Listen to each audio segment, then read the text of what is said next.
Yeah. We are back, people. Back in action. It's 10 o'clock, people. And if you did hear me on the last broadcast, I said bye. Sound like a fucking ride at Six Flags on the roller coaster. See ya. Bye. Click. Bye. Just hit the button and fucking take off. They did that shit to me the first time I rode Mr. Freeze, and it fucked my back up. Oh, man. And here's the thing, people. I'm not scared of roller coasters or going fast. I mean, I've done drag cars, all kinds of stuff. I mean, I'm an adrenaline junkie. Yeah, me too. But I get in this fucking roller coaster, and I've been warned about the shock factor of how fast this bitch fucking takes off. Then if it rings the bell, it'll throw you forward. So I was already kind of nervous about riding Mr. Freeze years ago. Me and my ex-wife, this back when we was married, we got on this thing and this and this. And they kind of talk to you and they're like, see ya. And it was like, we hit our heads so hard. I saw daylight. Like a big flashlight. I was like, what the fuck? Now we're going like 90 miles an hour. Going through the fucking shit. I felt shit from my ass bone to the top of my neck pop. We come up so fast and hard. We hit the top and it did ring the bell. When we come back down, the G-force went from the top of my neck all the way back down my back to my ass and popped.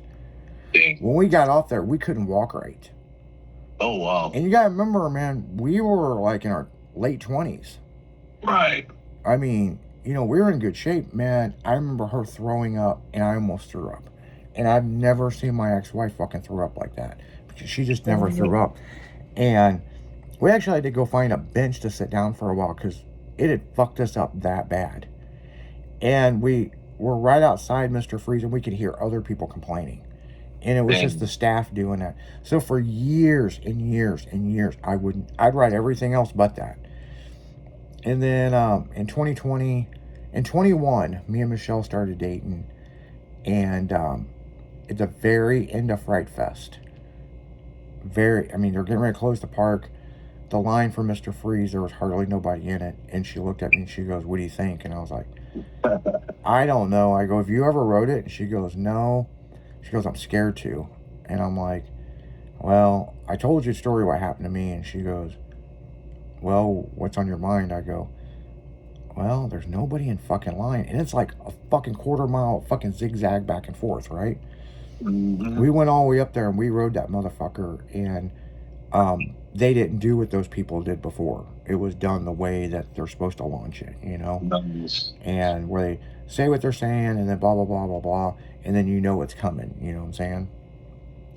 And so we got back and they're like, you want to ride it again? And we're like, fuck yeah. You know? Nice. If we're going to fuck my back up, let's do a good job this time, you know? I know shit. We rode it 4 times and then they're like, okay, man, we're going to shut it down for the night. We're like, thank you so much. And so that was our biggest complaint at Fright Fest that year. We didn't get a ride.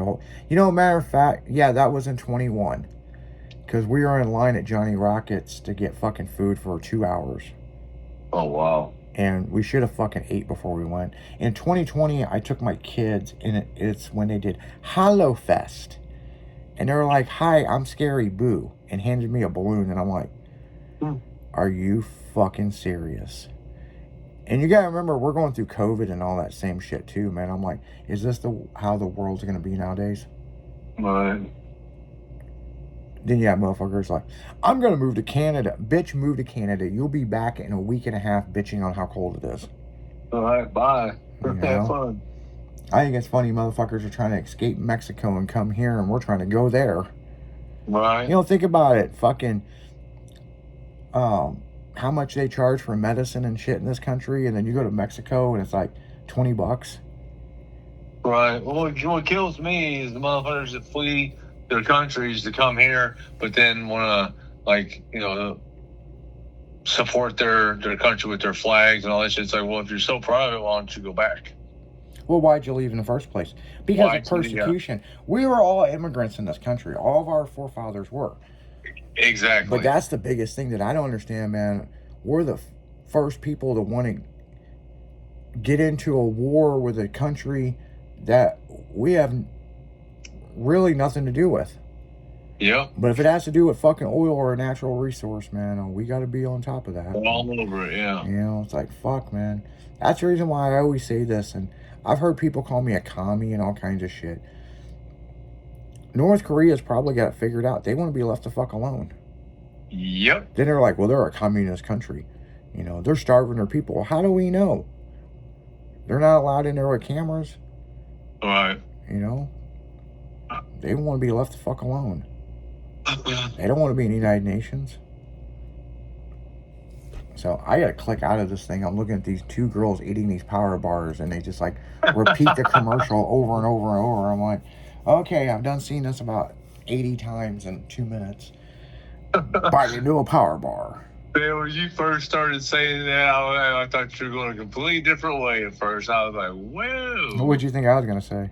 I didn't know. I was like, I had no idea. Well, it shows these two girls on these mountain bikes, and it's a zoom. It keeps zooming in on them, biting onto the power bar, and then it starts over and over and over and over and over. And it's on this monitor, and I'm just like, man, I've had enough of this. I got to click out of this shit. I mean, fuck.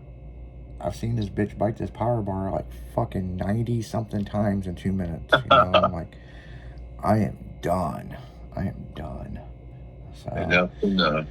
So on another note, if you have been trying to get on tailgatemag.com, we're doing some updates. So we need to tell you guys this. We're doing some updates. It'll be, shit, I guess it's pretty much close to being fixed, you know. So there's just some updates that we had to do, no big deal. The merchandising site will be on there this weekend for mini nats and the truck gathering. So go in there, buy you some hoodies, sweatshirts, get some beer koozies, you know, because it's all about the cold beer, titties, and Tailgate Magazine. There you go. You know,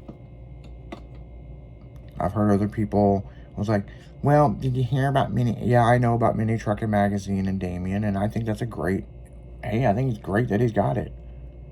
You know, me and Damien's talked, and I was like, isn't it kind of crazy that some iconic magazines from California are now located in St. Louis? All in the Midwest. You know? Yeah, buddy. Good for distribution, you know? So right. Yeah, I mean, our hats off to Damien over whatever they're doing with Mini Trucking Magazine. He's got an uphill battle from the previous people, so, you know, I look at it like this, you know, you do what you gotta do. You know? As far as some wedding DJ fucking talking shit about our magazine never in print, well, I guess you just fucked around and found out, so. No shit. Go DJ some more weddings. Yeah, go DJ some fucking weddings, man. Find some birthday parties to go. Yeah. Toast or some shit. I will say one thing, he's got a good radio voice. Other than that, man, I think he's fucking useless. Right. You know, so. That's just my opinion. I know people love this guy, okay? Right. But, you know, I work with real DJs, not fucking wedding singers, you know? So. Yep. You know. Pretty much. I'm DJ Melt the House Down. The other thing is, if you're using radio and you're not radio, come on, dude. No shit. You're not radio. We're radio. I mean, fuck. Right. But I guess that's another thing that just like irks the shit out of me is when people say that they're radio and they're a podcast, and it's like, dude, just say what the fuck you are. And then I've heard an individual go, well, you're not real radio. You don't have radio towers. Well, you must be living under a fucking rock because everything's digital nowadays, you dumb shit. Right. You know, nobody's got radio towers anymore unless you're on a CB handheld radio. And hey, this is Foxtrot Squirrel 19. And is there any Smokies out there on CB radio? It's like, dude, things have changed. Yeah. Catch up with us. I've been in fucking radio since 07. So actually, I've been in it before then. But 07 is when we started our own deal. So Girls Gone Wild radio. You know? So, yeah. We had Slick Chick Radio and Pulse and Wagon Wheel. And yeah, Inplay's got a lot of fucking radio stations, man. A lot of radio stations. Yeah. You know, so yeah. I mean, somebody actually messaged me that did I have any of the old shows from Girls Gone Wild Radio. I do on an external hard drive, but I haven't looked to see if that hard drive. Here's the problem. I've got so much shit from back in the day on external hard drives. It seems weird because some of them will not work with some of the new computers, and I don't know why. Huh. You know.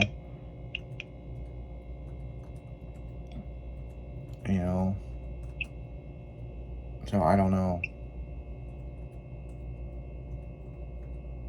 I don't know why. Haven't figured it out yet, but hey, it is what it is. I mean, Weird. have you thought about bringing Girls Gone Wild Radio back? Well, I didn't own it to begin with. Joe Francis owned it, and so Joe still owns Girls Gone Wild. So I did talk to him about 2.5 months ago, and we just shot the shit. But he's down there in Mexico. He don't have any plans on coming back to the United States. So I don't know.